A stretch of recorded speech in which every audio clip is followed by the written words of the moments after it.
of the World Resources Institute. So I'm happy to host and moderate today's event, co-convened with the Department of Energy's Renewable Energy Management Bureau. For today, it's represented by Assistant Secretary Mylene Capongcol, co-convene as well with the Global Wind Energy Council, and we are, or GWEC, and we are privileged to welcome today Mr. Mark Hutchinson, the lead for their Southeast Asia working group, and also co-convened with the developers of Renewable Energy for Advancement, or DREAM Inc., the Association of Renewable Energy Associations in the Philippines. So it is my pleasure to welcome you today to this technical consultation, to this technical briefing, where we will be launching two white papers. The first one is a new white paper written and released by the Clean Energy Investment Accelerator on expanded retail choice for renewable energy procurement in the Philippines, which shows insights on the status and challenges observed in the implementation of the country's retail choice programs, and explores how retail choice can support the Philippines' clean energy transition. The second white paper was published, released, and organized by the Global Wind Energy Council in partnership with the Lantau Group, and it is on enhancing corporate renewables procurement in the Philippines, where it puts forward recommendations that drive positive change on corporate renewable energy procurement in the Philippines, including specific action points for the Green Energy Option Program, or the GEOP. Next slide, please. But before I show the next slide, I would like to acknowledge our esteemed guests in the room. Joining Mark and ASEC Mylene, our Energy Regulatory Commission Director, Sharon Montañer, Mr. Mark Marcelo from Toyota Motors Philippines, and Ms. Athena Danielle Quizon from the Energy and Power Committee of the Philippine Chamber of Commerce and Industry. Later on, we will also be joined by Attorney Jay Layug and Attorney Richie Pelares of Developers of Renewable Energy for Advancement, Inc. So on your screen is the flow for today's 90-minute discussion. And before I proceed, I would like to kindly request everyone that since this Zoom room is in a meeting format, please keep yourselves on mute while the presentations are ongoing. And also please feel free to put your questions, any comments, any discussion points or talking points on using the Q&A box or typing them in the chat box as well. So let's begin. Next slide, please. We start today's session by substantiating. Okay, let's pause for a bit and welcome Attorney Jay Layug and Attorney Richie Pelares of DREAM Inc. Welcome, Attorney Jay. Welcome, Attorney Richie. And we're really privileged to have this representation from the Association of RE Associations in the Philippines. So we are in this packed room, and we have more than 150 guests joining us in this meeting for this technical consultation, technical briefing. So we're just on the first slide, Attorney. So this is just a slide substantiating the claim that renewable energy is already cost competitive to other forms of energy in the Philippines. So in this chart, we are showing the cost of electricity in the country's largest private distribution utility, Meralco, and the wholesale electricity spot market, or WESM, prices from third quarter of 2022. Which will both serve as baselines to compare the current cost of fossil fuel and renewable energy. So click, please. Here, we expand the chart to show the average contract price of select retail electric suppliers, or RES, under the Retail Competition and Open Access, or RCOA program, we can immediately see that RES from companies that primarily have fossil fuels in the company's portfolio. In this case, you can see GN Power and Masinloc have prices higher than that of Meralco in Q3 2022. The high cost of generation from these plants is due to the high cost of coal observed last year, as well as the weakening peso. If we compare these prices with the other selected retail electricity suppliers, we can see that the retail electricity suppliers, or RES, with mostly renewable energy plants in their portfolio have been able to offer prices lower than what coal is providing, and lower than the generation rate of distribution utilities. Click please.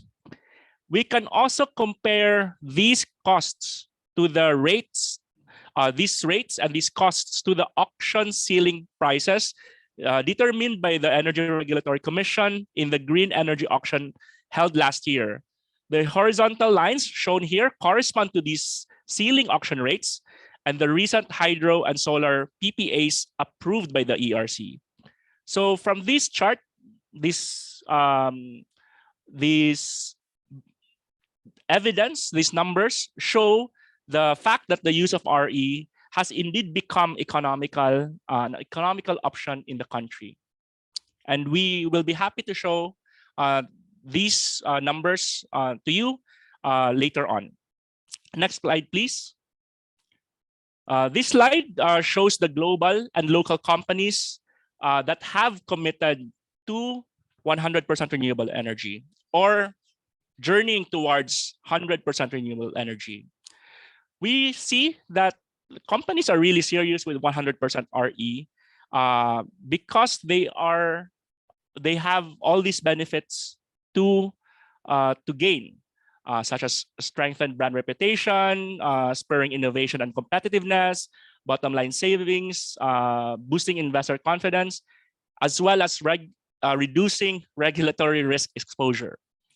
As supply chain partners of global brands, which within themselves have commitments to shareholders and their customers, local companies, including those members of PCCI, for example, are responding to the challenge because there's competition, not just within the Philippines, but also outside the country as well, including from our neighbors in the ASEAN.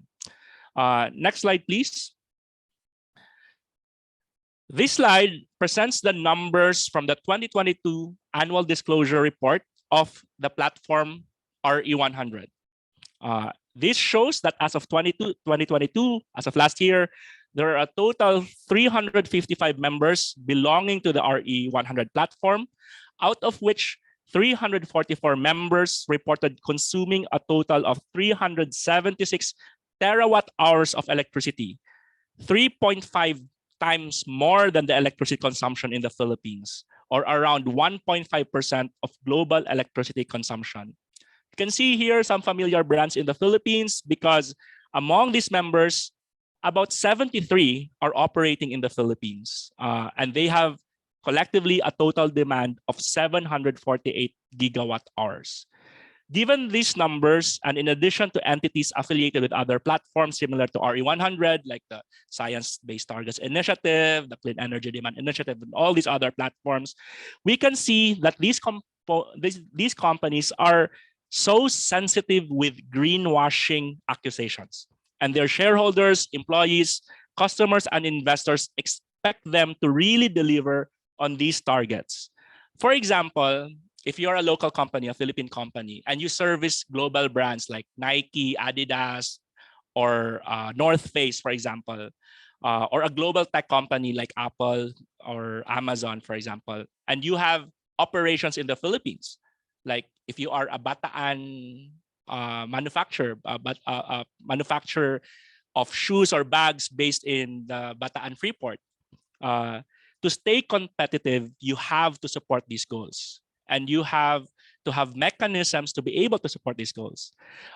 If you are a Philippine service provider, manufacturer, or supply chain partner, and you are not able to align your operations with their 100% renewable energy commitment, then you will have short-term, medium-term, or long-term competitiveness issues.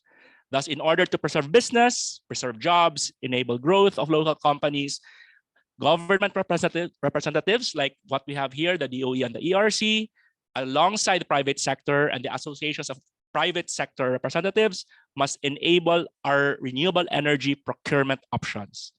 So before we proceed with the next presentation, we would just like to quickly get the pulse from the room and get a sense of the commitments of the corporate participants in shifting to renewable energy.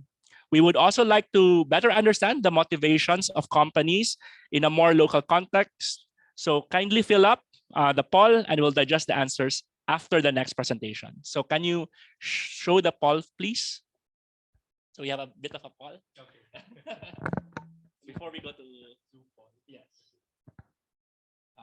Okay, so that's our first. How many minutes for the polls? 1 minute. Then I'll give the floor to Ivan for his presentation.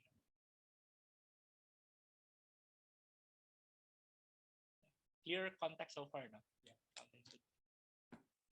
Actually, I'm pleasantly surprised with the 748 gigawatt hours. That's a lot. Yeah. The voices are just not being elevated and not convened very well. So if you convert that to megawatt, if we just use a 16% capacity factor, we can arrive. Gabs, can you calculate it later?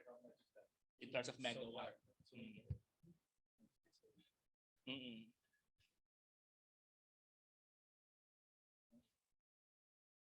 I'm not good at that. Times 0.16%. Solar. Yeah. If it's solar and then a solar and wind can just be. All right, I think we're done with the polls. All right, from the corporates alone, that's 500 megawatts of demand. 500. Yeah. So just doing a back of envelope computation, the gigawatt hours demanded by these corporates correspond to 500 megawatts of new RE, because they want accessible and affordable and additional RE.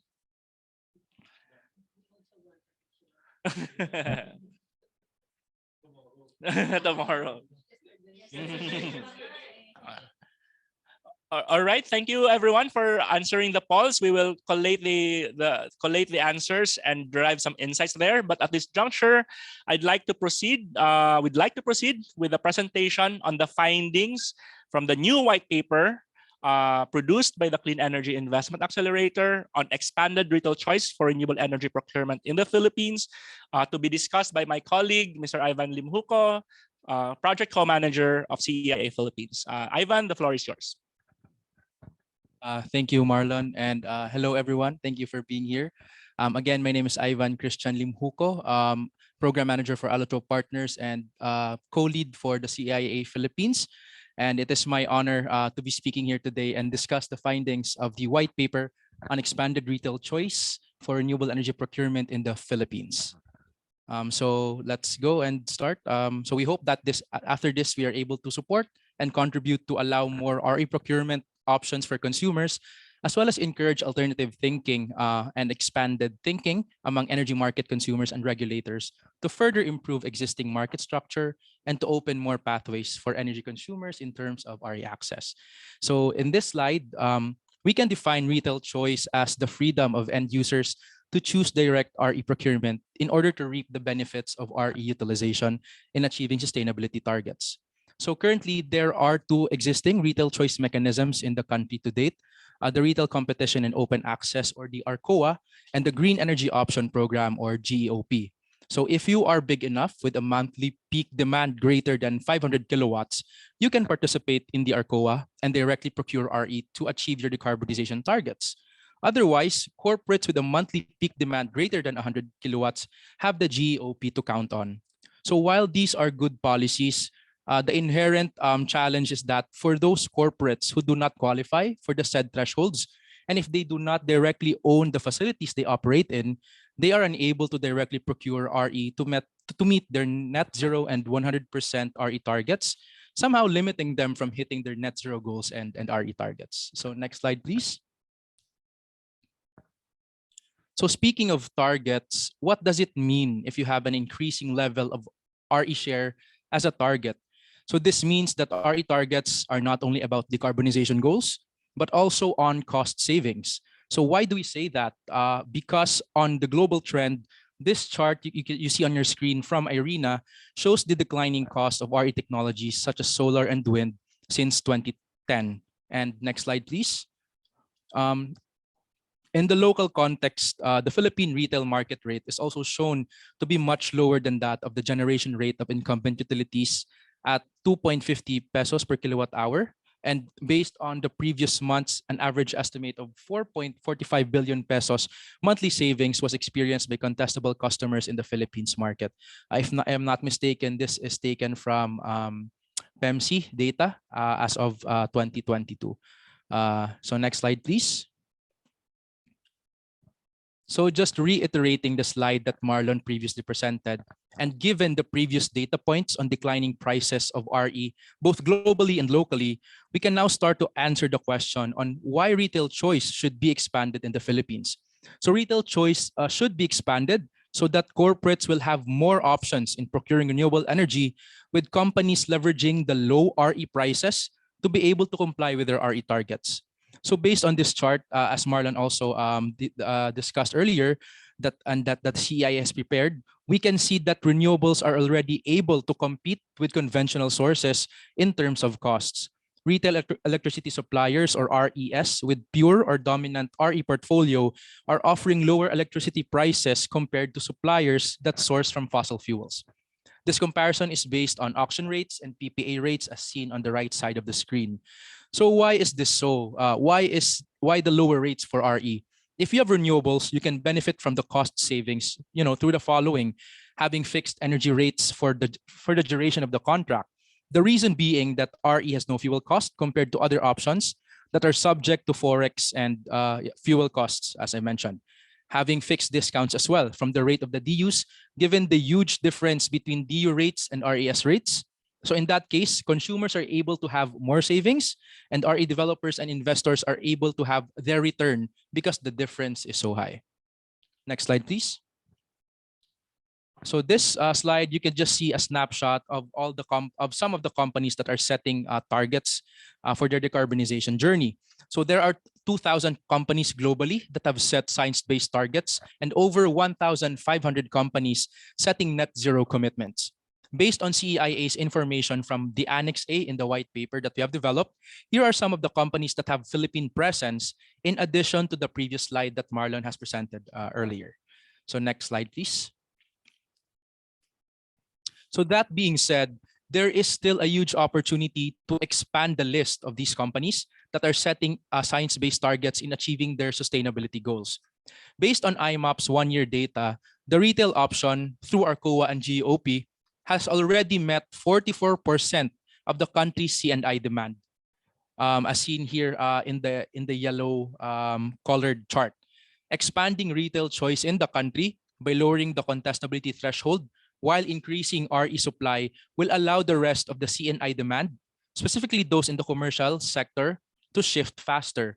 This is the part of the market that is ripe for retail choice, emphasizing the potential universe of new contestable customers. It is also worth recognizing that while retail choice by itself is not enough as a solution towards lower rates or more integration of RE sources into the electricity market, this still represents the overall opportunity for more customers to have multiple options in procuring electricity from the source that they prefer. Next slide, please. So also connected to the reasons why retail choice should be expanded, countries like the Singapore and the United Kingdom are also taking similar approaches, which the Philippines could further look into and learn from these case studies. So for Singapore, they are the first country in the Asia-Pacific region that liberalized its power industry. And for UK, they are the pioneering country in power market liberalization in Europe. So more on this as well on the copy of the white paper that we will be sharing with our participants at the end of this event. So next slide, please. So having seen the previous slides, especially the benefits and opportunities in retail choice expansion, these are some of the recommended solutions that we believe could improve the regulatory environment and status of retail choice in the country. So we can see here design and implementation gaps, the first bullet, in existing retail choice policies should be addressed. The second one, in developing future retail choice policies, facility ownership considerations must be taken into account as well to provide flexibility to those corporates who do not own the buildings or offices that they operate in. And the third one, extra attention needs to be paid to how this massive shift from captive customers to contestable customers will affect the Philippines energy market as a whole, ensuring that expanded retail choice opportunities for electricity procurement is a win-win for all stakeholders. So additionally, we can also assume that there will be barriers that could impede in realizing these identified solutions. This could include competing priorities, competing entities, and maybe even policy inertia.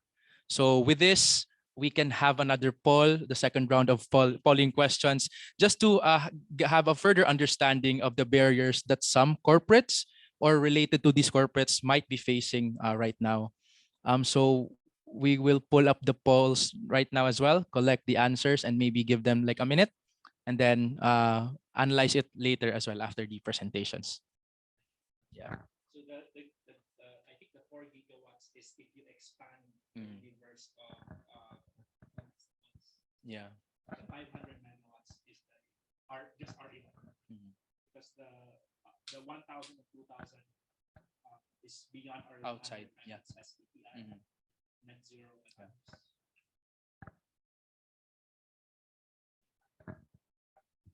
Okay. That's are we good with the polls? Okay. We'll give you the copy Other presentations. But some of these are but some of these numbers are really just very fresh.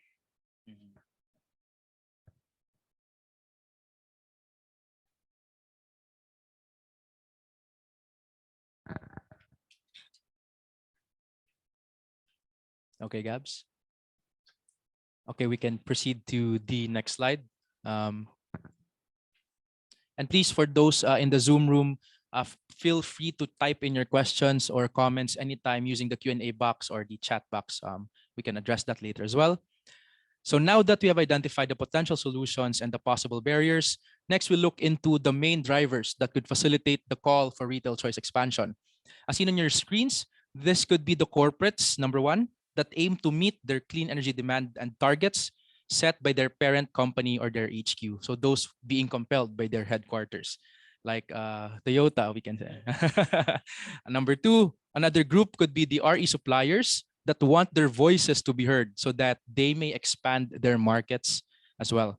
And of course, the government or the policymakers such as the DOE and ERC that hope to achieve national targets as well as net zero and climate ambitions. And on top of that, here at the right part of your screen are just some of the platforms that could really help in supporting and facilitating the voices that are being elevated for the call for expansion for retail choice. Next slide, please. To end my presentation, this slide just shows a snapshot of the potential impacts and concerns also of expanded retail choice that we can anticipate and need to prepare for if ever it would be successfully implemented in the country. I know there will be more lists that more points that could be added to this list, but these are the immediate things that we have observed through CEIA. So number one, the availability of RE supply may not be able to keep up with the demand given the great amount of entities that have no access yet to retail choice. Number two, major utilities like Meralco and other network of ECs must prepare for the possible scenario where a substantial percentage of future customers make the switch to the retail market, potentially resulting in revenue loss, and in this case, because of possible overcontracting. So based on the CEIA's observations from past and current engagements with relevant stakeholders, we believe that once issues and gaps pertaining to the retail choice policy frameworks and implementation are addressed, alongside careful consideration of these benefits and impact from the full implementation of expanded retail choice, it will allow more RE procurement options for consumers. The white paper that we have prepared aims to encourage alternative and expanded thinking among energy market participants, primarily the customers and regulators, to further improve the existing structure and to open more pathways for energy consumers in terms of access to renewable energy. So that's it. Thank you so much for listening, and I give the floor back to Marlon. All right, thank you, Ivan. A round of virtual applause for Ivan for such a comprehensive presentation. Even Asekma is sending her congratulations. Thanks, Ivan. All right. Yeah, and then more questions. Like we should have more questions in the chat box and in the Q&A box, and we can cover them during the Q&A and the open forum. And at this point, we now proceed to the other white paper, to the other knowledge product that we are launching today. And this one was commissioned, organized, and pushed by the Global Wind Energy Council, or GWEC. And this was prepared by the Lantau Group. Here to discuss the findings from the white paper on enhancing corporate renewable energy procurement in the Philippines is Mr. Kititat, or Kit, from the Vipong, manager from the Lantau Group.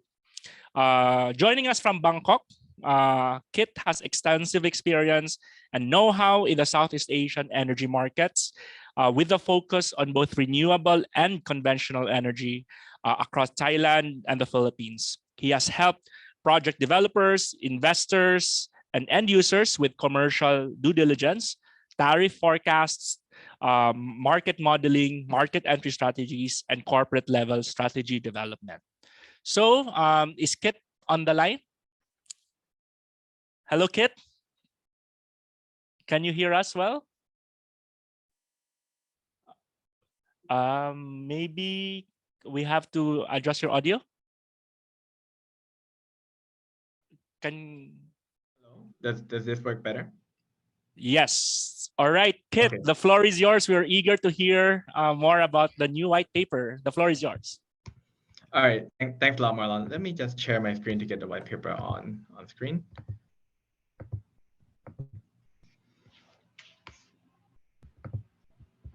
Please let me know if everyone can see this. Good. Okay, great. So thanks again for inviting me. It's an honor to be here talking more about renewable procurement in the Philippines. So as Marlon mentioned, this is a white paper that we've developed in collaboration with GWEC, as well as also support from CEIA and DREAM on what we could do to enhance corporate renewable procurement. Kit, sorry to interject. Yes. We need to pull your presentation again on screen. Oh, let me do that.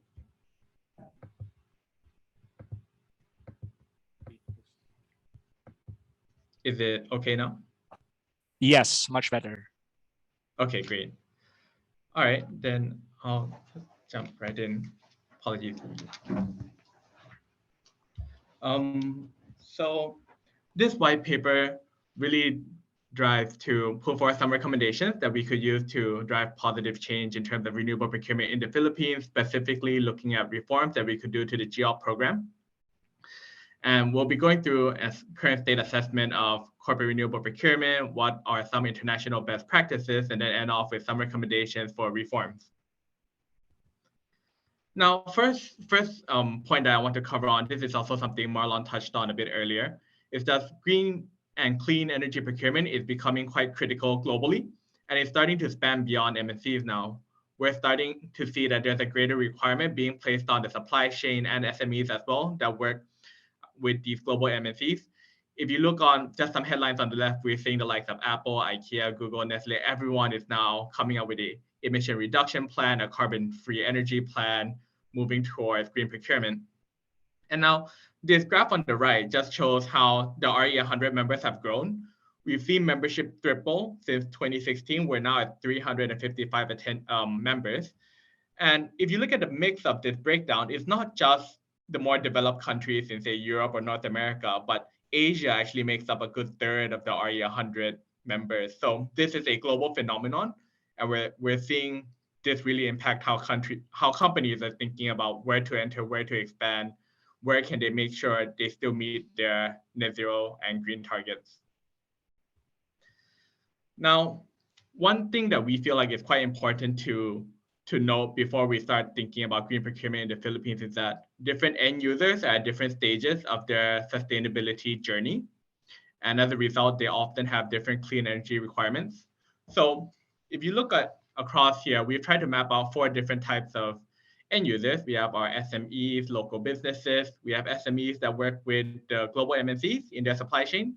We have RE100 compliant MNCs, and then we have the leaders in this space in terms of renewable procurement.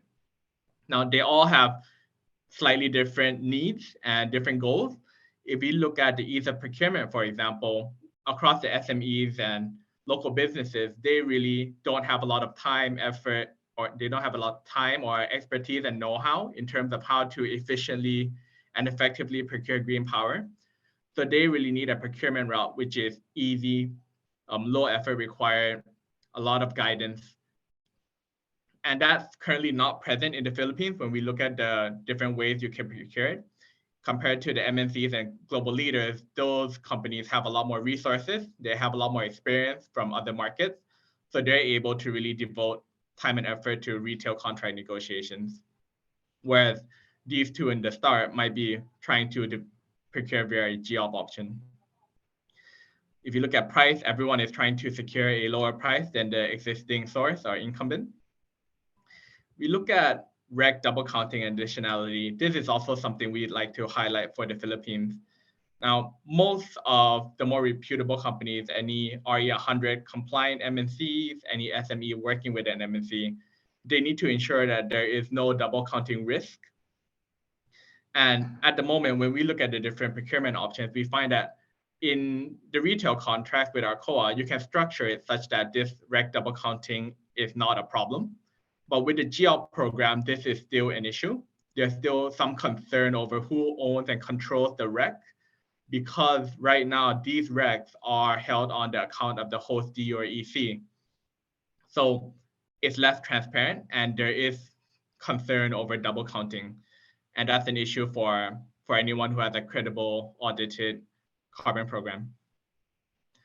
The last point to raise here is on 24/7 renewables. So this is the availability of 24/7 renewables throughout the procurement period. Now, this is something that we've actually seen it's really only the global renewable leaders such as Google who are pushing for this requirement. The interesting thing is that in the Philippines, we've actually seen a market where the GEOP has facilitated and mandated 24/7 renewables, even though many companies on their sustainability journey might not do this now. And this is something that can make it harder for suppliers to meet that restriction. We understand though that the DOE is working in the Philippines to resolve this and provide more flexibility in terms of procurement. Okay. So next, I'll just talk about the current status of procurement in the Philippines, just to provide a bit of context. First slide here just looks at the different ways we can commercialize a renewable project.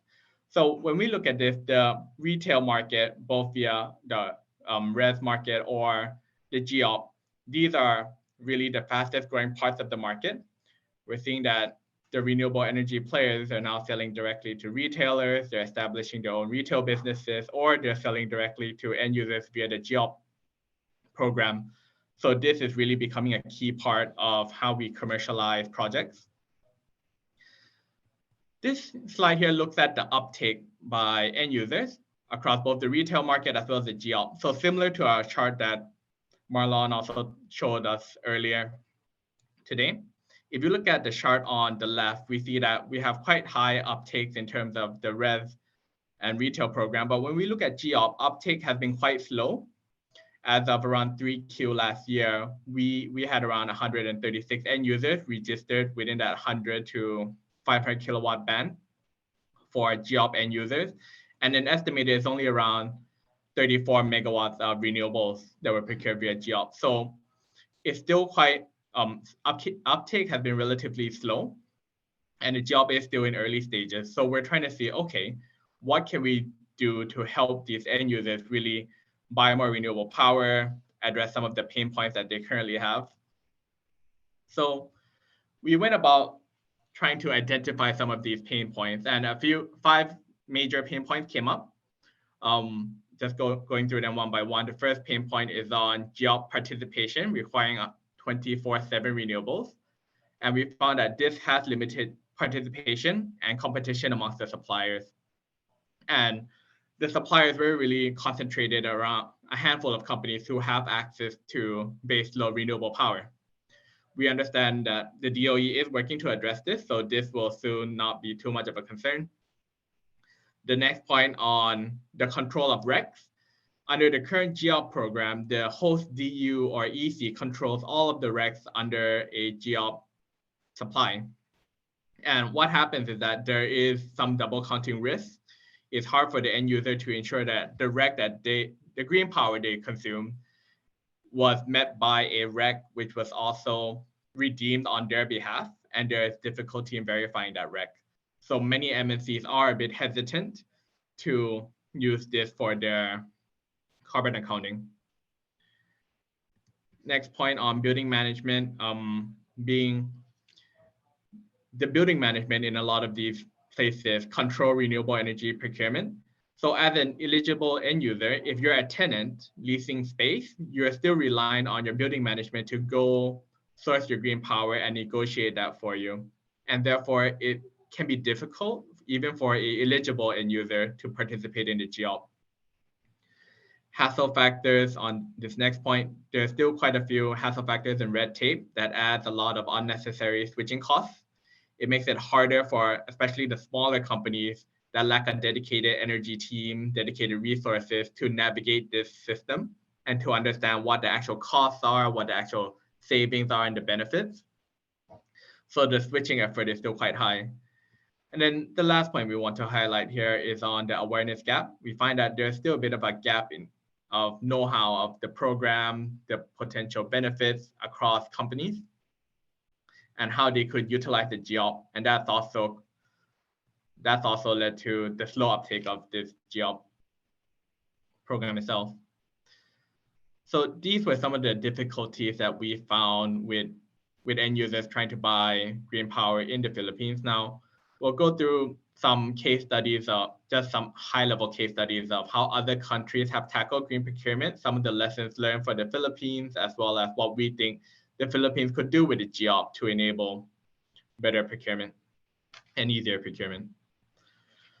So first, just to highlight some of the key findings from the case studies, we looked at a few of the markets in Asia, looked at what they've done so far and how that's really helped with end users trying to buy green power. So if I go through, say, Japan, in Japan, we have virtual PPAs that they've launched. And with these virtual PPAs, end users can buy directly from a renewable energy generator without having to renegotiate their existing physical supply procurement. And this is quite important because suddenly you can buy these RECs under a contract as an add-on to your existing procurement, and you don't need to be worried about renegotiating your old contract and going back to your existing supplier to work that out. In Taiwan, we have the Green Lease program, and that's really empowered tenants to buy green power. With this green leasing program, we find that there is a tripartite agreement across the landlord, the tenant, and the green generator, so that the tenant can be part of this green procurement contract. And this policy really offers a formal route for the lessees to procure green energy, though the landlord still needs to be involved as an intermediary. In Australia, we see a very customer-centric switching program and policy. The government there manages a free and independent and transparent energy comparison website where an end user can easily log on, check what the different offers are for retail supply in the market, and switch on that website itself. And they've also enforced a mandatory 2-day switching policy where any customer that initiates the switching process has to be switched to their new retailer within 2 days of the request. And that is something that they enforce, and it really makes it easy for an end user to switch. Last point to talk about here on India, a bit different in terms of how they approach green procurement, but they've really included a lot of incentives to attract more C&I renewable energy investment. They've provided incentives for these off-site self-investment projects. And as a result, quite a number of end users have started on investments in solar or wind projects that are off-site, and then they wheel that power back for their own consumption. Now we start to think about, okay, this is what has been done in some other markets. How can we map this back to the Philippines? What are the lessons learned here? So this slide here tries to think about the different challenges that we saw earlier and what we could use from lessons learned in other markets. So first point regarding the 24/7 requirement for GEOP, that's already something that, again, the DOE is already addressing. It's not really a requirement seen in any of the studied markets. And non-renewable power is typically allowed to help address intermittency and increase market competition. With the control of RECs, we found that in most markets, the REC is controlled by the end user, though they may sit on the retailer's account. They don't necessarily need to be in the end user's account. And this allows for credible carbon accounting, satisfies RE100 requirements, and makes it easier for these companies to meet their carbon targets and mandates. With building management, we've seen how Taiwan tackled this with a tripartite agreement, allowing leases to be included in the PPAs. In terms of hassle factors and red tape, again, Australia had very transparent switching processes, cost benefits, timelines. That makes it easy for an end user to figure out what they could gain from switching and how to switch. While Japan allowed for virtual PPAs, that makes green procurement easier for corporates because you get that as an add-on to your existing physical procurement. And then the last point to bring up here in terms of broader awareness, this is the point we want to raise here is the point from Australia, where the government mandated and managed switching sites makes it easy for a corporate end user to compare and switch suppliers. All right, now, when we start thinking about what we could implement and what we could do in the Philippines, we try to rank some of these by impact versus the ease of implementation. So impact on the y-axis, high impact on the top, and then ease of implementation from left to right with the more difficult items on the right. So what we found is that if we want to focus here on the items on the top, these are the priority areas that we've highlighted. Again, removal of the 24/7 requirement is already well underway. REC control is an priority area that we believe should be examined. We believe that with some revised rules to remove the double counting risk, this will address a lot of concerns for those MNCs. There may be some resistance from the existing DUs and ECs who could lose control of these RECs. So that's one thing to take into account. So the other one to highlight up here is on removing the hassle factors. So facilitating a switching process to help a clear switching process will really help local companies who want to enter the market. This will require stricter timelines, clearer rules and guidelines in terms of who is responsible for what cost, and just enforcement across the DUs and ECs. We have down here a point on enabling either virtual PPAs or CFDs, contract for differences for renewable energy certificates. This is similar to the example seen in Japan, where you're able to structure and buy RECs even without having to renegotiate your existing supply contract. But this may require discussions with the SEC just because these are financial products, so it might not be as straightforward. And then the last point here on empowering building tenants, just introducing a procurement arrangement for these tenants to participate in RE procurement would help. And then the last slide I want to talk about here cover some of the more concrete recommendations that we have in terms of how we can enable green procurement. So priority areas, again, the top two we have, number one is on removing direct double counting risk, making sure we comply with RE100 standards. If we can ensure that the RECs sold under the GEOP program are retired in the year of generation for that end user and we prevent their trading, that will really eliminate this concern. And by tracking the RECs in terms of their generation, the end user who's procured them, that also ensures that they are RE100 compliant, and that's extremely important for larger MNCs. I have a point on abolishing the requirement for 24/7 supply, but again, that's already been addressed. So I'll go on to the next two final points. Implementing clear switching timelines and processes, making it easy for an end user to see the cost savings to switching would really help go a long way in terms of reducing the effort and the time required for these smaller SMEs to switch. And then the last point again on implementing a green leasing scheme where the landlords can act as intermediaries in their PPAs with suppliers and end users would provide a more formal route of procurement for the eligible end users that lease facilities. All right, and that brings me to the end of the presentation. Thanks a lot, everyone, for your time. Thank you so much, Kit, for such a wonderful and insightful presentation.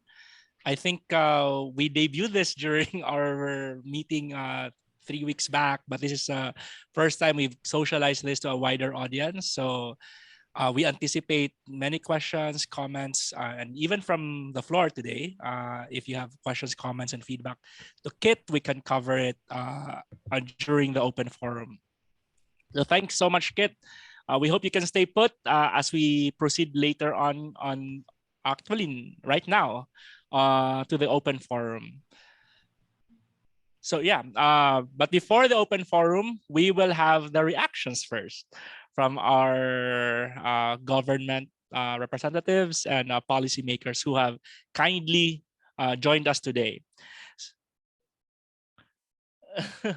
So we start off with Director Sharon Montañer from the Energy Regulatory Commission, or ERC. Ms. Sharon Ocampo Montañer is the director of the ERC's Market Operations Service, and she's an economist by profession, having 20 years of experience in energy regulation. She was actually tasked to handle renewable energy when the Renewable Energy Act was passed way back in 2008. So we're really privileged to have Director Montañer with us today. So I will request the microphone there to be passed on to Director Montañer for her feedback, comments, and reactions. Long press. Thank you. Okay. So well, first of all, on behalf of our chairperson, Manalisa de Malanta, I would like to thank you for inviting the ERC to this forum. I got hold of the first white paper that was sent to me. The second one I just saw today also. But yeah, let me give my reaction on first on the retail choices. So you've pointed out there's ARCOA and there's JOP. Well, ARCOA for one, if the threshold will be lowered, it does not guarantee 100% RE. It doesn't even guarantee RE supply. It just gives you the choice to choose where you purchase your electricity. And we have actually expanded it to 500 kilowatt. And I know there was also a proposal to give a timeline for the further expansion of the threshold. But then when we were discussing and finalizing the lowering to 500 kilowatt, the commission deemed it proper to not give a schedule for the further lowering of the threshold because of some technical and economic concerns that we have identified and raised to us by the stakeholders themselves during the consultation process. And first on the technical concern is really on the metering, because the appropriate meter in the current rules, the appropriate meter that should be installed for contestable customers is a bit expensive for now. We have to have a plan on how to roll that out. But nevertheless, just to address those customers who wants to also participate but has the ability to aggregate themselves, the commission came up with the rules on retail aggregation so that even customers below the 500 kilowatt threshold can join ARCOA, but they need to organize themselves into a group and aggregate their demand to form that 500 kilowatts. So I think that's a win-win solution for all concerned. Meantime that we are addressing that technical issue. Now, on the JOP, we'd like to point out that yes, the implementation and the number of JOP customers that registered under JOP, the uptake is slow. But take note also that we just the rules just became effective September 2021. So that's 1 year of implementation, and I think to date there's more than 200 already under the JOP. Okay, there's 213 JOP customers as of end of January 2023, with a peak demand of 62,202 kilowatt. But just like any other programs, and we will continue to monitor the implementation and identify barriers so that we can further revise our rules in the future to address these barriers. But for those with the ability to set up their own solar or RE facility, you have more options. You have, of course, the net metering if you your peak demand coincides with the 100 kilowatt threshold, and there is the distributed energy resource rules that was just recently passed by the commission. This will address the 100 kilowatt limit under the net metering. And okay, so let me check my notes. So that on the expansion that you were asking for on retail choices, we continue to do that. We continue to assess the market. When we say retail choice expansion, it's not just lowering of the threshold for ARCOA, but it offering additional programs that will enhance or empower customer choice. Okay, and we're also looking at evaluating the market in Mindanao for the declaration of ARCOA also in Mindanao.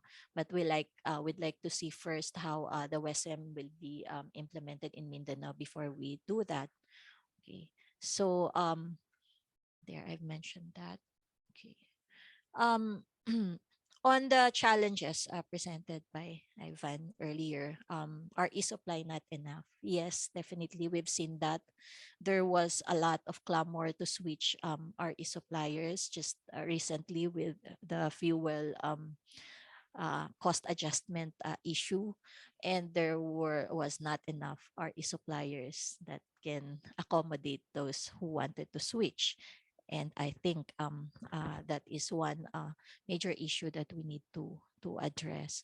As to stranding, because it was mentioned there and in red that DUs could face considerable revenue loss if substantial percentage of future customers will switch to RS. Well, I believe the DU business is really on distribution wheeling. That's where their revenue is. The generation is a pass-through cost for them. So I don't think there will be considerable revenue loss because they will still be paid for the use of the wires, the wheeling. But on the stranding, yes, that has been an issue even with JOP, even with the DER, that has been an issue, and the commission has always maintained its position that the distribution utilities have been warned of ARCOA and way before when the EPIRA was passed, and they know that it is coming and they should have planned accordingly. Most of the power supply agreements have carved out provisions. They can renegotiate their PSAs, and also they can sell in the WESM. Okay, so that's the third. Okay, sorry. Okay, now for all the rules of the commission, I just want to inform the body that we are currently reviewing all of the ARCOA rules, and that will also include JOP and other related rules, because we need to align all the rules with the recent pronouncement of the Supreme Court and the ERC issued resolutions on ARCOA implementation. So this is very timely, as we were able to get some inputs from you as well. And also on the related to the uptake also, we've noted that there are a total of 3,089 qualified contestable customers up to the 500 kilowatt threshold, but only 1,918 has switched. So that's 62%. So that is also part of our assessment in further lowering the threshold, because we have to see an uptake on the switching first, on the initial switch to RES, before we go further to lowering the threshold. And I think that needs to be addressed as well, as to why they have not switched, or is there a need for an info campaign, or they might not know about that program. So there, and yeah, and then lastly, on the monitor, we continuously monitor the market, and we have just recently piloted the RES scorecard. This is to be able to compare the performance and benchmark the performance of the different RES. We're just waiting for the result of the pilot, and this system was in partnership with the USAID ESP program. So we have that, including a current monitoring system, because I saw in the recommendation to upgrade the buyer electricity website, which is administered by the ERC also. Okay, now just a short comment on the REX, because I defer to the DOE on most of the comments of the REX. But well, at when we set up the RE market, ASEC it was for a compliance market for the RPS. So that's why the REX were on the account of those mandated participants, which are the DUs. But since the pronouncement of the DOE is that they are open to already setting up the voluntary market, that's why this is now possible, that the REX can be on the account of the customer. Okay, so that in the DER rules that we came up with, it was already provided there that the REX, because of that, inconsistent with the pronouncement of the DOE for the setting up of the voluntary market, the REX will now be on account of the owner of the facility, kung sino yung nagtayo ng facility na yun. So for the DER, we defer to the DOE to make the proper revision to the rules. We're waiting for that also. Okay. Yes, to 1 megawatt for now, sir, because we just wanted to see how it will be implemented to address issues on its implementation. Then the DER rules provides for a review after the second year, so we can increase the cap.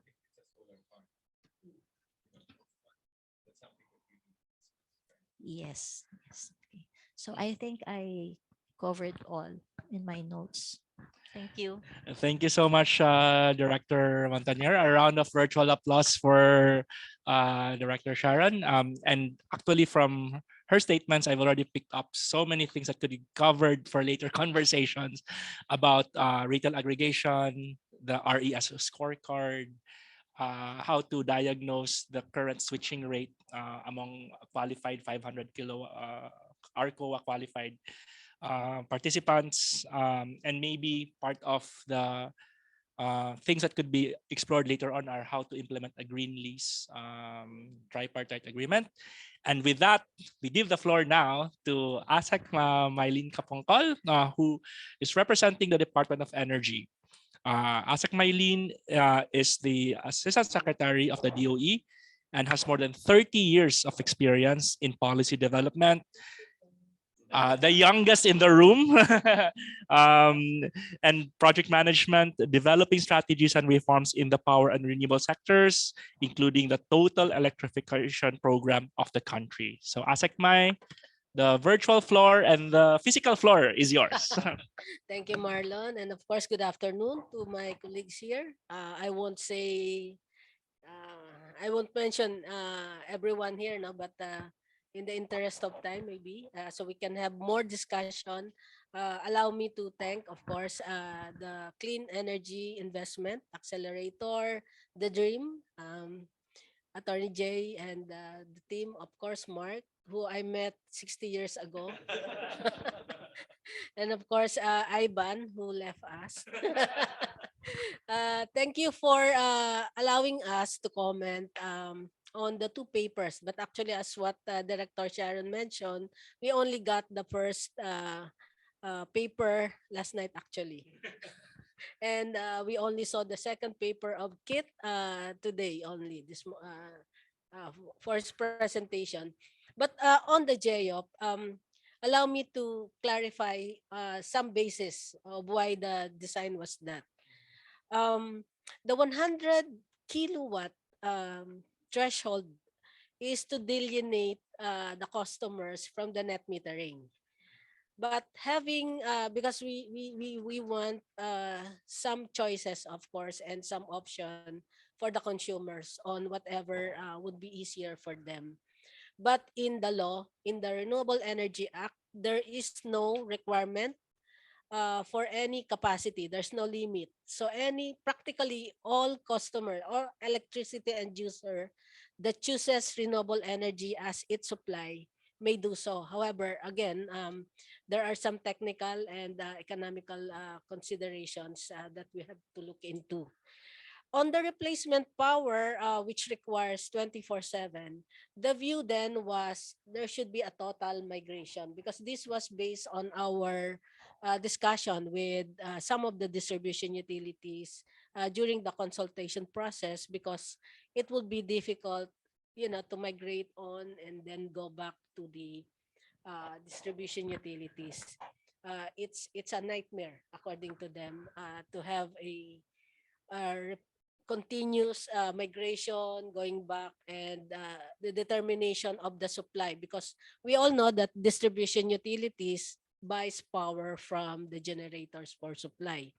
Now, what we have introduced to support the required 24/7 replacement power was to establish supposedly an RE pool, which is supposedly to be consisting of renewable energy suppliers or generators, so that there is a backup or a support system for any of the RE supplier or renewable energy supplier that is not able to deliver or to serve its contracted supply.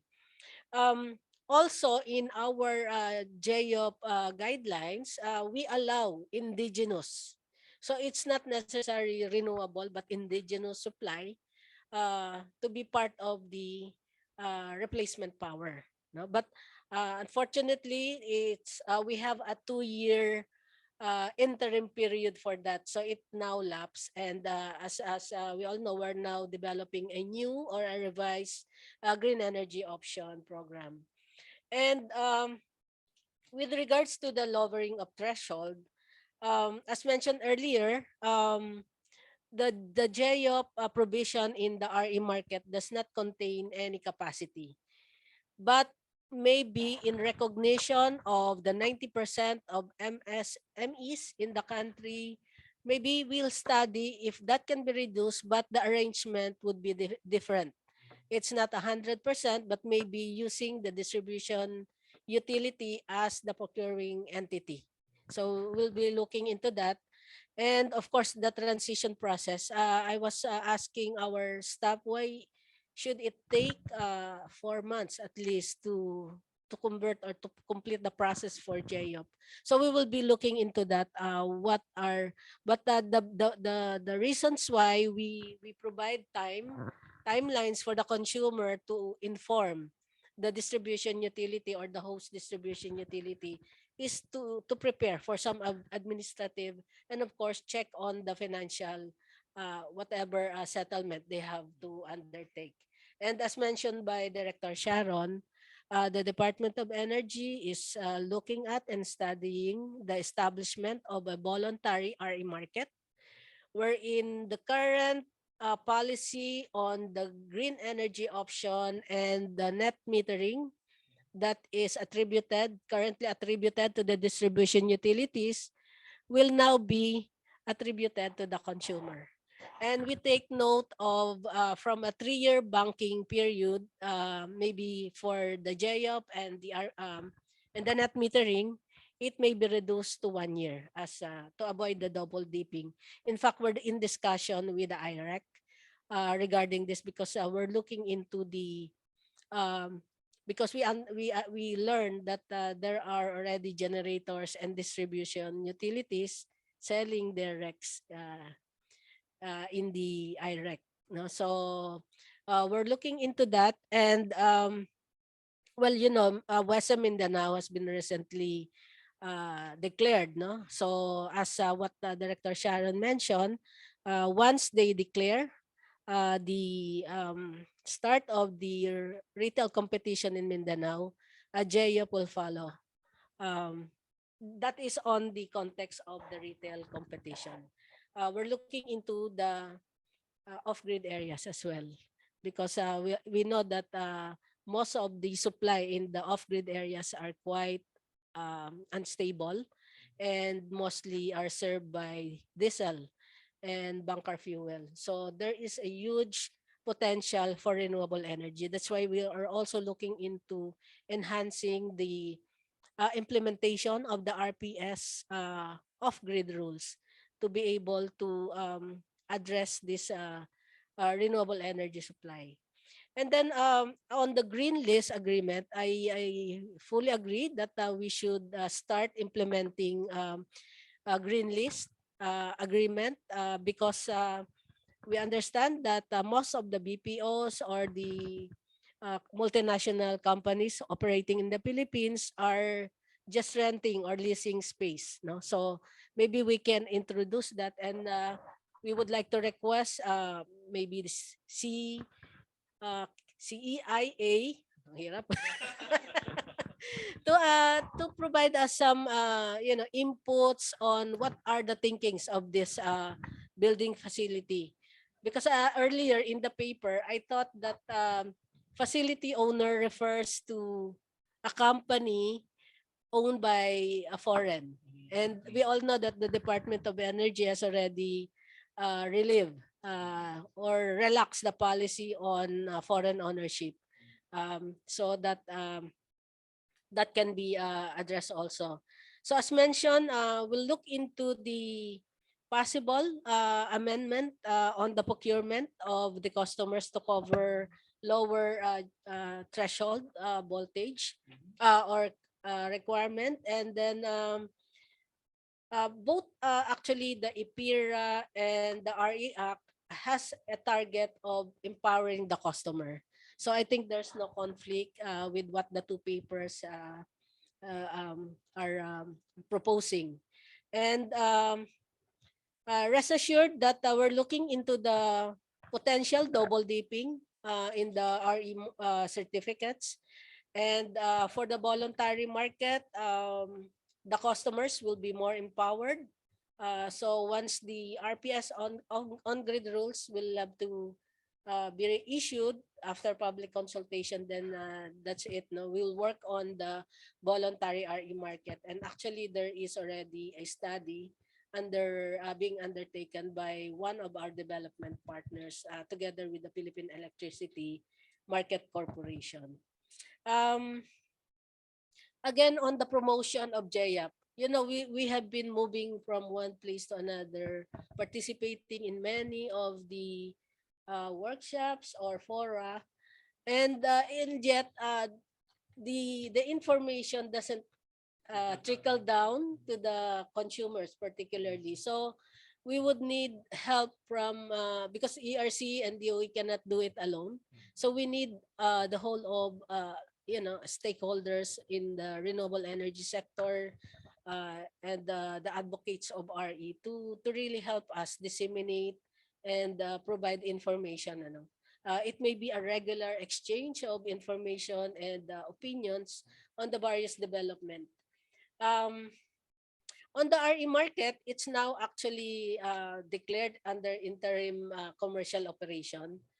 So that I believe PEMC and the IMAP are currently discussing the way forward for the RE registrar. And finally, the Department of Energy actually recognizes the valuable participation of electricity end users in RE development. So again, we will be developing and promulgating the voluntary RE markets, hopefully soonest, and the issuance of the draft RPS rules uh, will enable consumers to be empowered and choose renewable energy as their choice of supply. With that, thank you again, and good afternoon, everyone.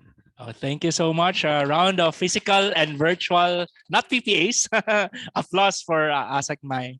So at this juncture, we'll have about 15 to 20 minutes of open forum, and we note the comments and questions on the chat box, which I'll get from Gabriel in a bit. But from this floor, from this table, I think I would like to give the microphone to our corporate partners from Toyota and PCCI. If you have questions, comments, feedback from the presentations, or any questions that you might want to raise, and then but we will also give the floor first. Who wants to go first, Sir Mark or Danny? All right, you have the long press, I think. Okay, Mark, same Mark, same spelling. Yes, yes. Good afternoon. Thank you for all the explanations and the comments. I'm quite interested about the 100 kilowatt net metering, because for our network, like our dealers and suppliers and even us, we have installed solar panels in our facility, and during weekends they are not fully utilized. So it's a big step for this opportunities to be undertaken during non-production days for us. If that's the case, and if it meets the 100 kilowatt threshold, you can apply for the net metering. You can export those electricity generated that you're not using and be paid at the blended generation cost.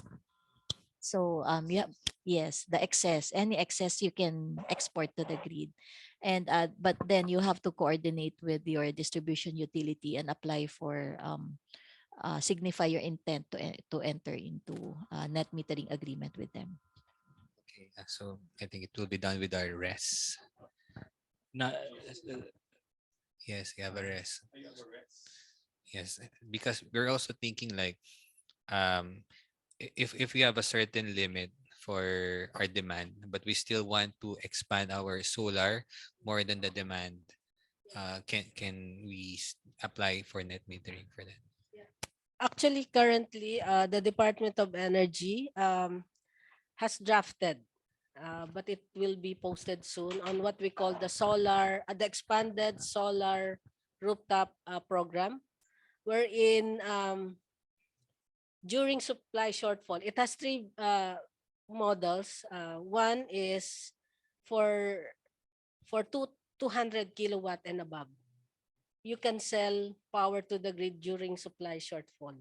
It's the reverse of an interruptible load program, wherein in the ILP you would know that the customer will not withdraw power from the grid, but instead run its diesel. No?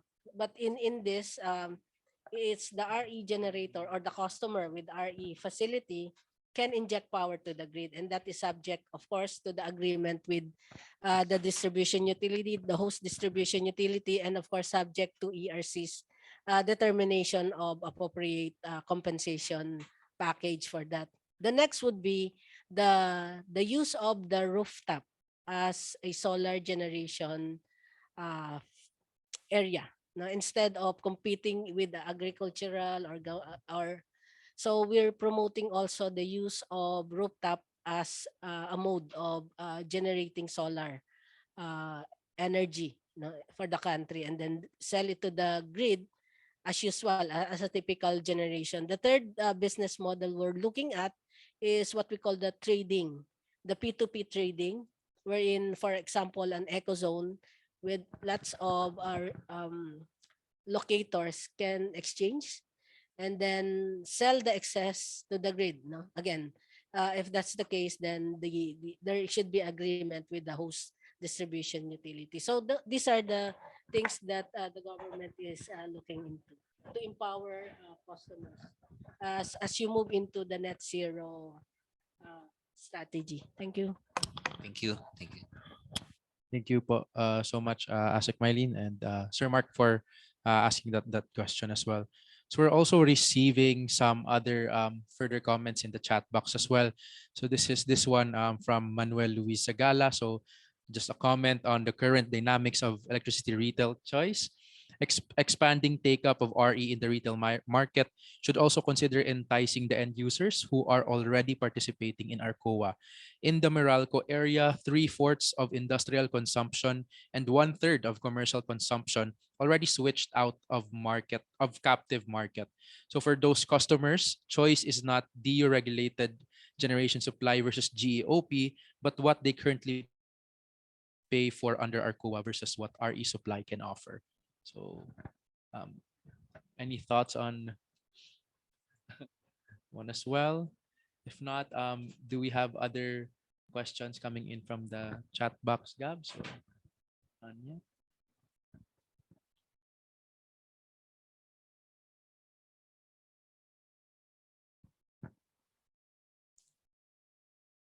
Not yet.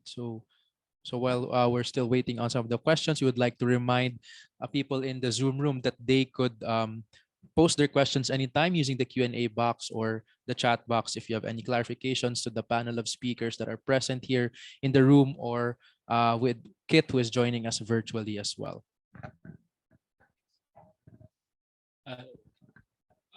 Attorney, you want to post questions, comments, feedback? Otherwise, anything? Okay.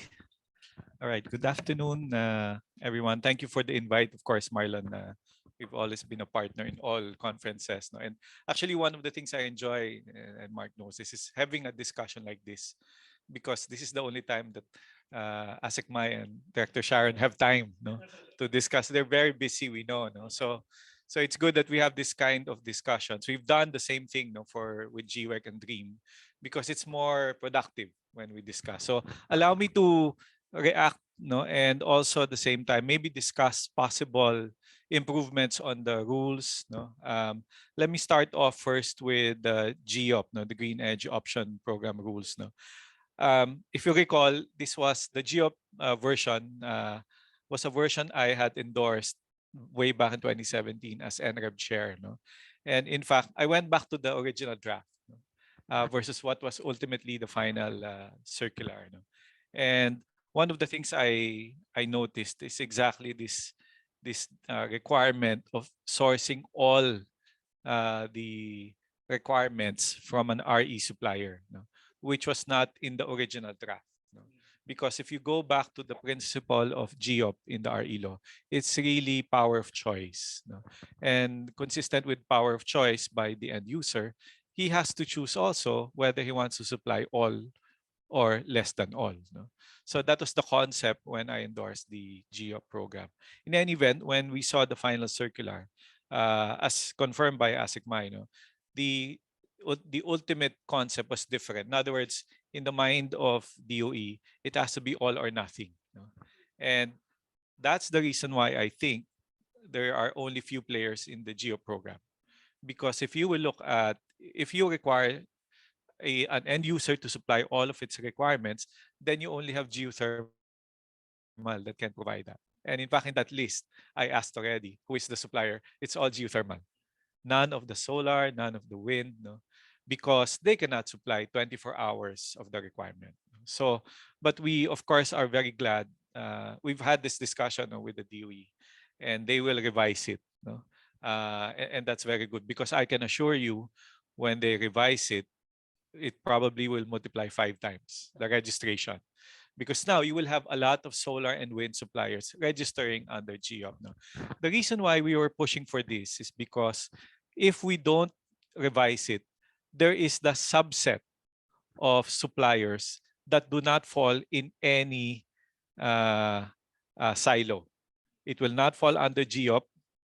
It will not fall under the ARCOA.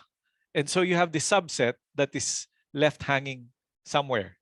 In fact, when I had the discussion before, we cannot call it GEOP supply contract. It's going to be simply a power supply agreement, no?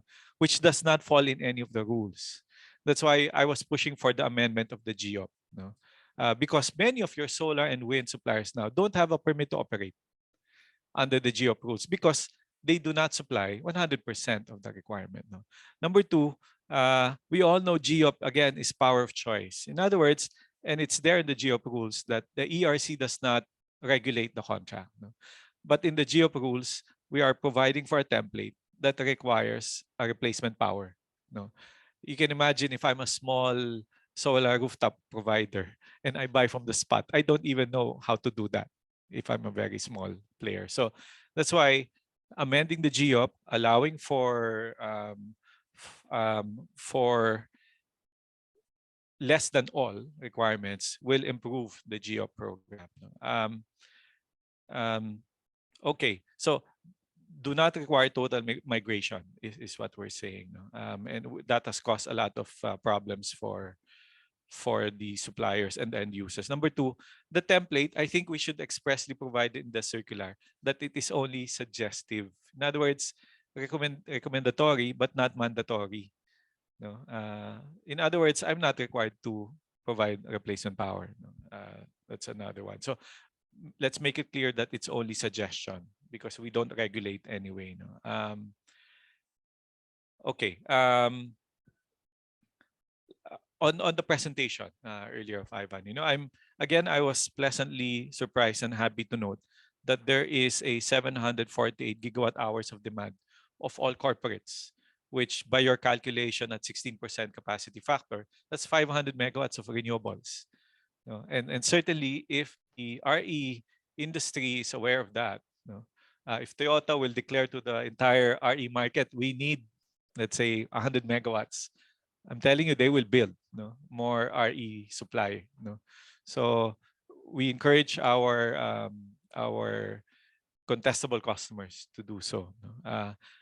On some of the rules, let me ask or maybe suggest, because we have the ARCOA, which I thought would simply fall for conventional power, versus the GEOP, which is your ARCOA of renewables. With a different, not necessarily low, actually different threshold, 500 kilowatt, 100 kilowatt. I think we need to make that clear, because it creates the impression that ARCOA is also GEOP. It's not clear to me. I thought ARCOA now, after the GEOP was passed, ARCOA will now be purely for conventional fuel plants, versus GEOP is the ARCOA of renewables. I'm not sure if that's an accurate statement. No, it's not. No. So you can still fall under ARCOA, but with a 500 kilowatt threshold. But why do we need to have two?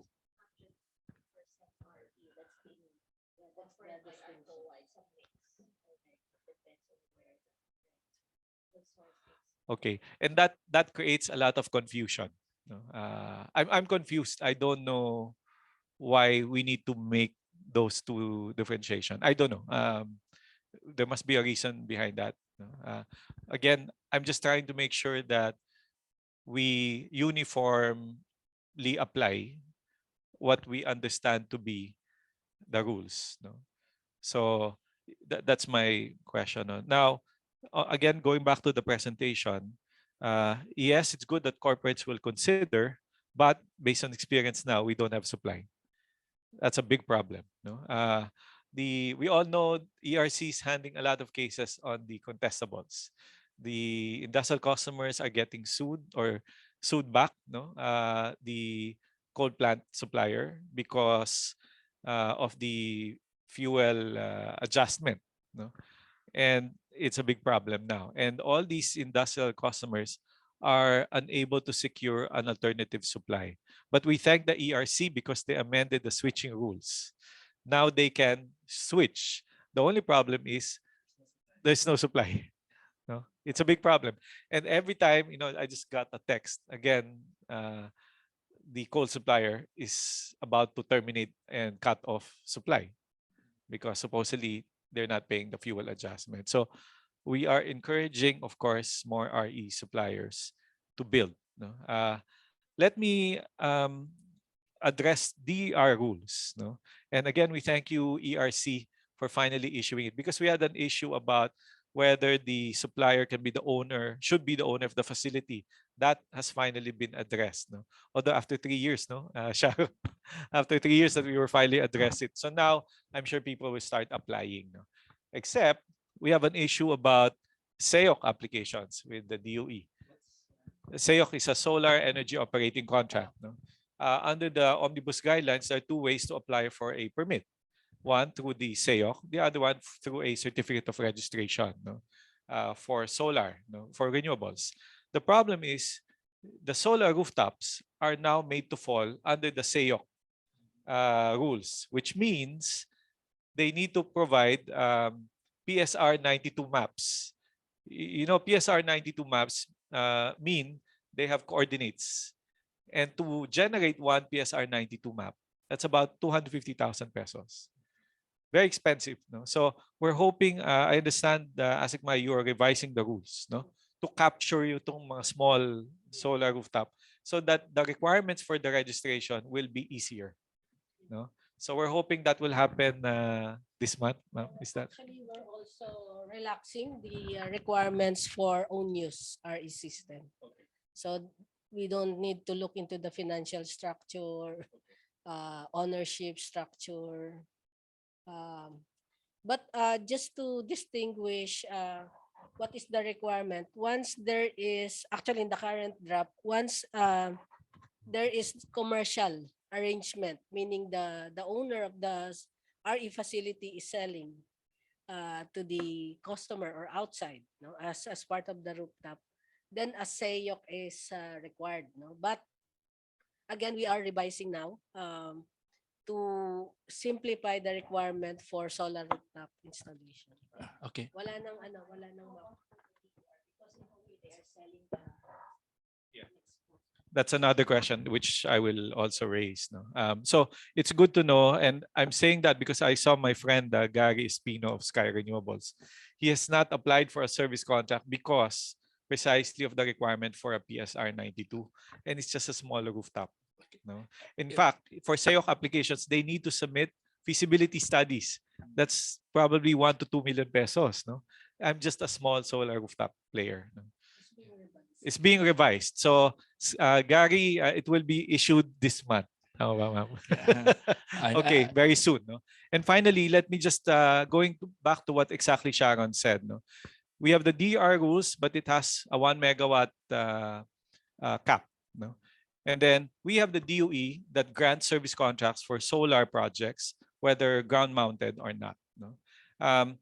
There are emerging models now and this is where I was so happy to hear about the expanded solar rooftop model rules that you are drafting, because there are many rooftops that can actually aggregate, generate through one substation, but different houses, example, but one area, but all their power will be aggregated from the rooftop, but will sell only through one substation. So that's like a solar farm, but they're using rooftops. So with that model, where will that fall, ma'am? Under the expanded solar rooftop. But pending the rules, can we do that now? Is the question. Okay, that's the big question mark, no? And we don't want that to fall under DR because it has a 1 megawatt cap. So for example, I own, and this is a lot of the townships. No? If I'm, for example, Ayala, I'm building a huge, in Batangas, let's say, and I own the land, right? But people own the houses, right? But now I'm also Ayala rooftop unit. I want to rent the rooftops of all the houses in the township. I aggregate, and then the entire power will be transmitted through just one substation at the corner.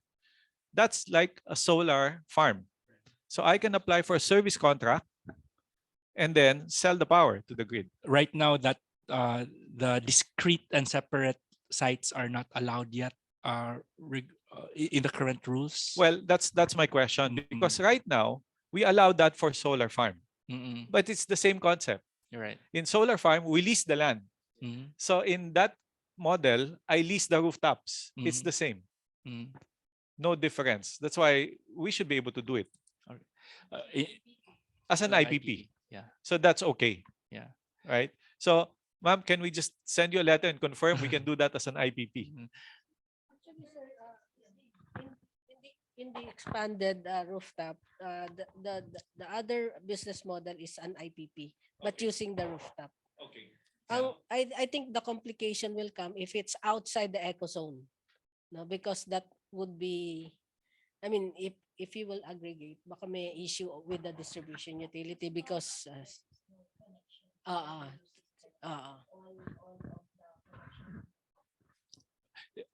Yeah. One inverter, yes, but they sell to the DU. Yeah. So that's okay. No. Sige. That's very important, because it really allows us to build more supply. Right. Yeah. Okay, Marlon. Sorry, I've In the spoken too interest much. of time, and then we can carry the conversation offline. But this is really the reason why we're having this conversation is because as we expand retail choice, it's not just about lowering the threshold. Director Montañer talked about retail aggregation. Mai was nodding her head with green leases from the Taiwan model that Kit mentioned, as well as reforms in the REX treatment.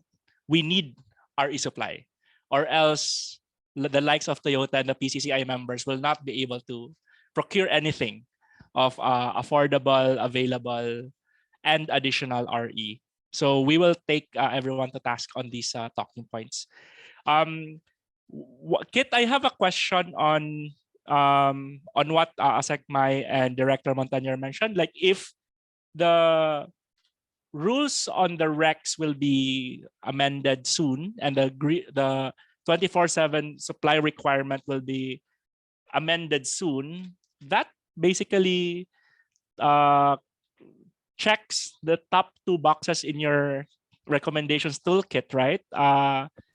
Will that be sufficient, or it has to? What would be the implications for this, and what's your prognosis and viewpoint on the impact for corporate RE procurement? Thanks a lot for that question, Marlon. So yes, those 2 points will really help to address I think 2 priority areas that we found when we were looking into this. This will make it for a lot of the larger MNCs who need a credible, reliable carbon program and green power program to come into the country, invest, and make sure that they get green renewable power to meet their goals. Then that will help to address that segment of the market. But then what's still left to be addressed will be the smaller local players and businesses who want an easy way to buy green power and a more transparent way to buy green power. I guess that would be the next steps going from there. So that points to some talks about lowering the threshold somehow, right? To expand the switching process. The switching process. Okay. Yeah, that's the addressing the hassle factors. All right. I have 3 points to talk before, because we're already over time. We just request everyone to stay on the line for at least 5 more minutes. Just some comments from the Zoom box. One from Mr. Del Rosario about the loss of revenues from the DUs. This is recognized right? DU supplied to their non-contestable or captive customers are already covered by PSAs that have been approved by the ERC, and generation costs of these PSAs are pass-throughs anyways for the DU. So there should be a way to manage such scenario of migration of a possible migration of customers and minimize any stranded costs, which was already recognized by Director Montañer. There is also a comment from Mr. Zagala about if the GEOP requirement for 24/7 or 100% RE will be reduced, there should also be a consideration of who will supply the balance energy of the customer's requirement. Will it be another renewable energy supplier? And USEC Attorney Layog has some will respond to that, or is the proposal that the RE supplier will be allowed to obtain the balancing supply from non-RE sources? For example, 50% RE plus 50% conventional. What is the current thinking? Should the 24/7 requirement be amended? If I may, no, the current thinking there should be, again, and it's happening now anyway. Let's assume I am, call me Coca-Cola Corporation as an example, with a Laguna plant. No, they put up a solar system, which is around, let's say, 2 megawatts, when the total requirement is 6 megawatts. By default, whatever they don't, if it's only 2 that they get from their solar rooftop, the 4 megawatts they automatically get from the utility. Automatic. No? So that should not be a question because you have a meter anyway. Diba? The meter will show how much the solar system generated. And anything outside of that, I'm still connected anyway to the utility. So it should not be an issue. No? Now, earlier, I think the SECMAI explained that why they allowed the entire migration. No? Because the DU said it's difficult to monitor. I don't think it's difficult to monitor. We just need a separate meter. No? And it's being done outside. Maybe we've spoken too much. Maybe you can hear from Mark based on his experience outside the Philippines. No? Mark, do you want to chime in? It can be done. It's not always easy, and you have to balance the interests of the DUs and the ECs so that they don't face undue burden, but it can be managed, and it is managed in many countries and markets around the world. So yeah, I'm confident you can figure a way to solve this challenge. I think what the distribution utilities are coming is on the planning, because they have to procure and there is a requirement for competitive selection process. Otherwise, to supply a JOP customer will get it from WESM, and we know the price volatility in the WESM. So that's where we're coming. And that's another question that I have for utility planning. Because if you look at, again, the potential for GEOP, no, na partial. Remember, demand for power is growing anyway, 4.4% every year. So even if I reduce my offtake with the DU because I'm putting up solar rooftop system, the demand for power anyway is growing. So whatever they've entered into as PSA, those will not be stranded because the potential only for solar rooftop is not big. No, Meralco has 9,000 megawatts peak demand now, no? And they've secured only about what, 70% PSAs. The rest are WESM.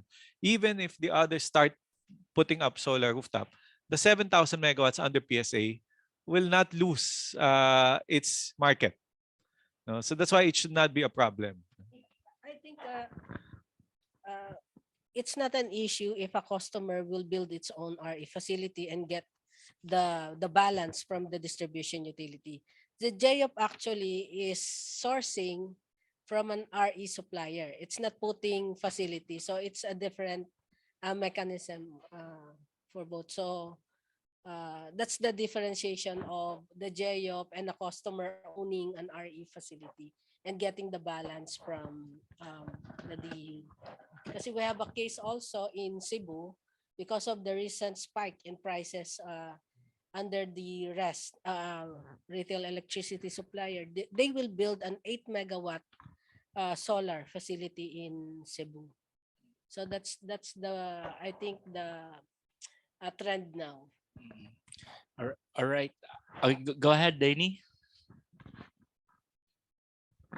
And I will do some wrap up slides. Hello. So I Yes. received a question from the PCCI Energy and Mhm. Power Committee.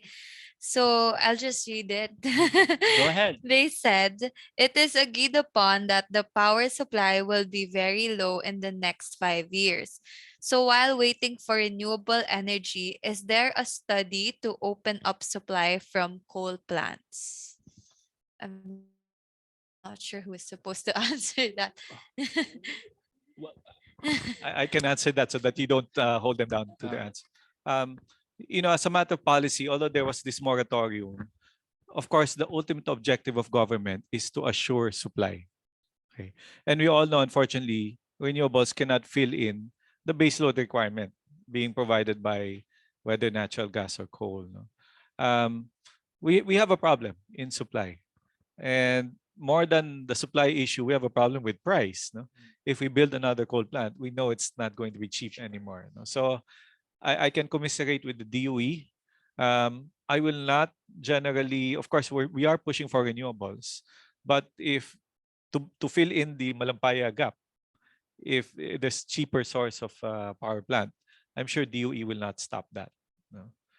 Just to lower the price. And actually, as part of what DOE's initiatives are, we're looking at diversifying. Now, while the RE is not yet there, so that's why the goal is energy transition, meaning it's not yet fully renewable energy supply, but other indigenous and more cleaner energy sources like LNG. So existing coal generation will still be there until such time that renewable energy will kick in. So I think it's a balance of everything, because from earlier slides we show that renewable energy is already cost competitive, and then that's the next topic actually as we react to the new ESS policy, right? The expanded and improved energy storage facility. That's the next white paper that the CEIA will be working on in terms of the RE plus ESS as a baseload RE. What does it mean in terms of cost? Because if there's a pathway towards a baseload firm RE with this energy storage system, then that could be also a pathway complementing the work of DOE and ERC. So unfortunately, we are already out of time, and we'll just need like 2 minutes to flash these slides before I give the floor to Attorney Jay for closing remarks. We are really here to, the CEIA is here to help corporates, PCCI members including, to achieve their energy transition goals. We are premised on the fact that renewables have already been have reduced their cost by up to 90% over the past 10 years, and energy storage systems have reduced their cost by up to 89% over the past 10 years. So there's a pathway towards firm and baseload RE, maybe in 1 to 2 years, within a very short span of time, so that companies can achieve their sustainability goals, operational savings, and reputational leadership targets. So from the message of Kit earlier, it's a non-negotiable that the replacement RE should be cheaper from the slide that they showed. So if there's a way to switch to renewable energy, part of the reason is it's cheaper in cost. So we would like to relay the message that there are renewable energy sources that already lead to operational savings. Next slide, please. So, but there are barriers and challenges that we've covered in this conversation today about limited options, unclear mechanisms to self-invest into RE, the lack of our renewable energy supply, which has been covered thoroughly today, and other issues, including concerns on double counting of RECs, awareness gaps, and administrative processes. Next slide, please. We've shown this already. Um, uh, Renewable energy is already cost competitive in the Philippines, and the advent and emergence of energy storage system will lead to intermittency and security issues being addressed in due course. Next slide, please. That's why the CEIA, which is a donor-funded platform, provides no-cost technical assistance to corporates aiming to unlock clean energy choice. We are co-led by World Resources Institute, which I represent, Allotro Partners, which Ivan represents, and the U.S. National Renewable Energy Laboratory, or NREL. Next slide, please. So we act as a bridge, translating international commitments like RE100, science-based targets, and other platforms into on-the-ground market transformation. Next slide, please. Through convenings like this, dialogues with stakeholders and partners, as well as authoring white papers and gathering stakeholder feedback. We're present in 5 markets right now, including Vietnam, Indonesia, Philippines in the region. Next slide, please. In the Philippines, we have over the past 4 to 5 years, we have enabled purchasers, strengthened policy, and shared tools that enable clean energy deployment and investment, including the Green Energy Option Program policy. We think that this model really is a win-win for corporates and the CEIA, as I hope can be attested by Toyota. Through this platform, our engagement with corporates, we allow corporates to be in the inside track as convenings are being ideated. So today we talked about green leases, we talked about retail aggregation, about the new model for aggregating rooftop solar, and all these things, and strengthening the REX policy.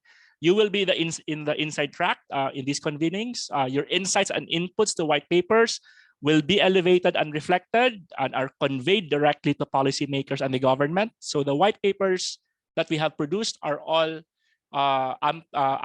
supported by inputs from corporates. So this is not just from ourselves.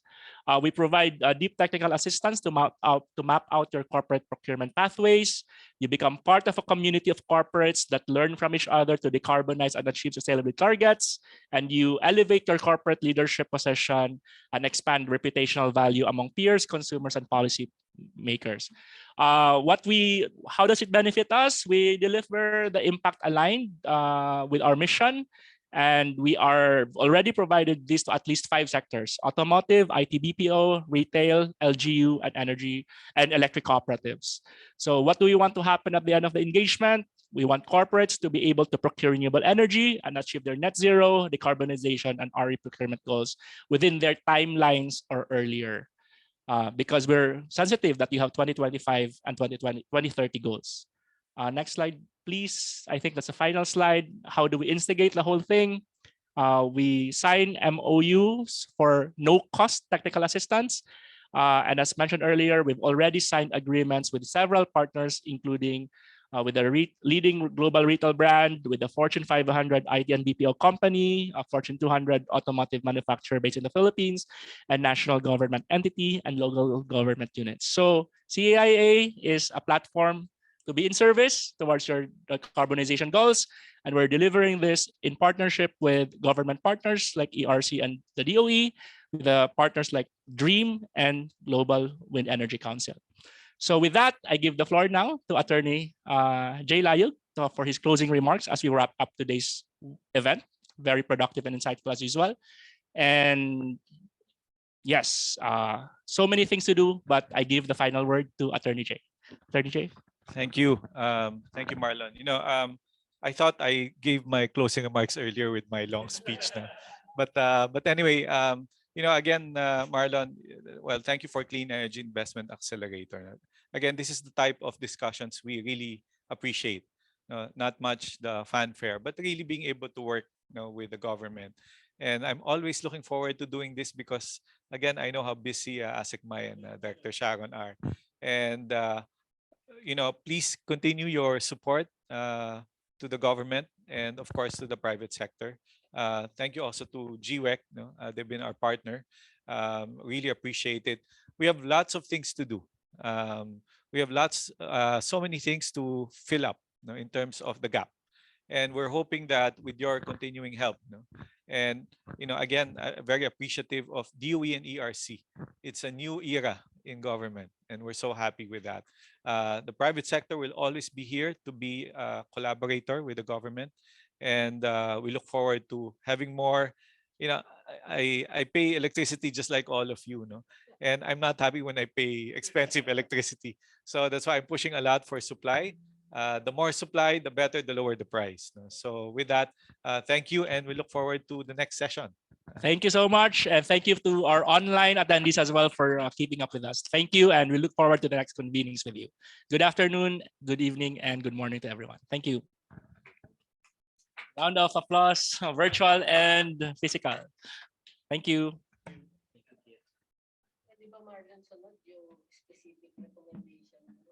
Yun nga. Oo, green list, for example. And then draft the template or more. That would greatly help us. Right now, we're scoping. Unmute. Sama.